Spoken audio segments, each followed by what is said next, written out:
Tapi setidaknya gini lah, Gus Zaini ini juga agak ngaca sedikit lah. Jadi saya kira Gus Zaini itu di videonya akan memberikan data sanggahan kepada saya mengenai isnad temuan Gus Rumail yang saya sandingkan dengan isnad di dalam kitab Tadhkiratul Huffaz karya Imam Az-Zahabi. Ternyata di videonya Gus Zaini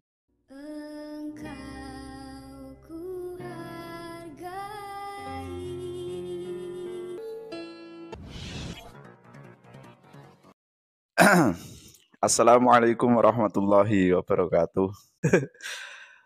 Sahabat yang saya cintai dimanapun Anda berada, sebelum saya sampaikan tanggapan saya kepada Gus Zaini terkait tentang tanggapan beliau terhadap video saya mengenai isnad hadis temuan Gus Rumail Abbas yang saya sandingkan dengan isnad hadis di dalam kitab Tadhkiratul Huffaz karya Imam Az-Zahabi.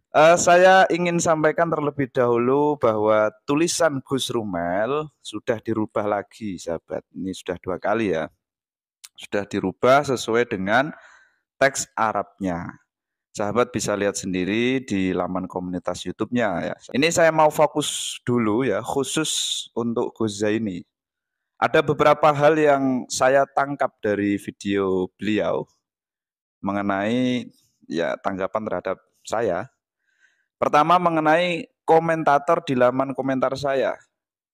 Yang saya juga menduga mereka tidak menonton video yang secara utuh. Tidak ngerti duduk persoalannya tapi langsung komentar. Yang sepertinya Gus Zaini ya sama ya, risau sekali akan hal ini. Karena kebanyakan menganggap Gus Rumail adalah pendusta. Bahkan ada banyak komentar-komentar tajam kepada pihak yang berseberangan dengan Kiai Haji Imaduddin. Nah ini dan terkesan saya yang memframing seperti itu.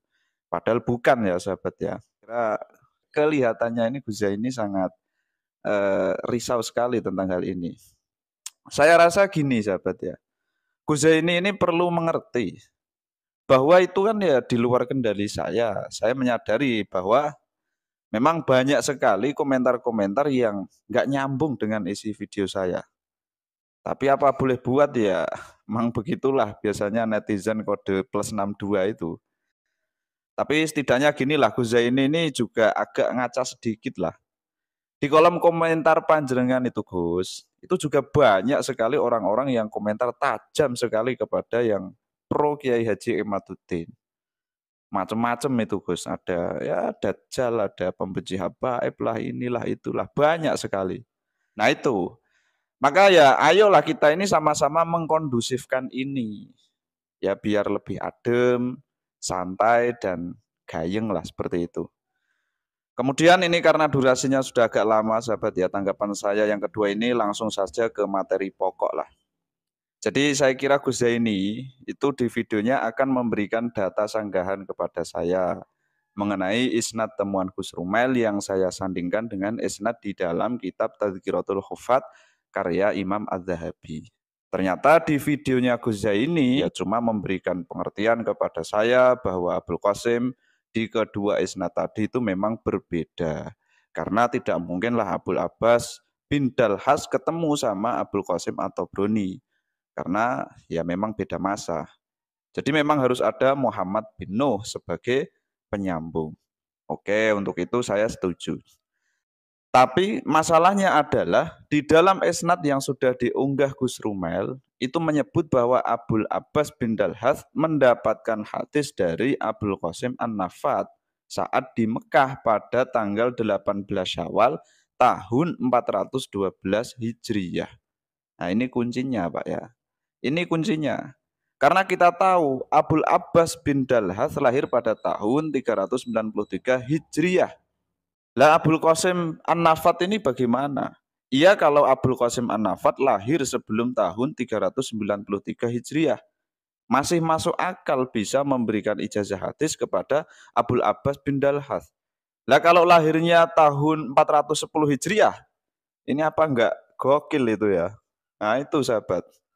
Oke lah mengenai Abdul Haq Al-Isbili ini sudah clear ya Gus. Tapi ya monggo lah Gus Zaka ini agak kritis sedikit lah mengenai Abul Qasim An-Nafat.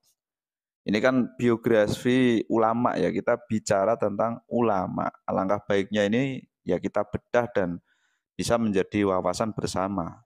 Atau minimal ini ya, minimal kalau tidak bisa menyebutkan tahun kelahirannya, atau tidak atau belum mengerti atau gimana itulah ya.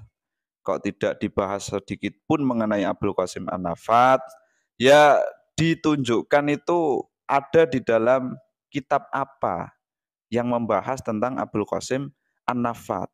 Masa iya ada perawi hadis yang ulama lain itu tidak kenal? Karena kalau belajar dari kesalahan manuskrip itu nyebut tahun Abdul Haq Al-Isbili mendapat hadis dari Abdul Aziz bin Khalaf bin Mutir, ya nanti kan berbagai kemungkinan ya bisa terjadi. Bisa jadi kan manuskrip itu ya pokoknya begitulah ya kira-kira.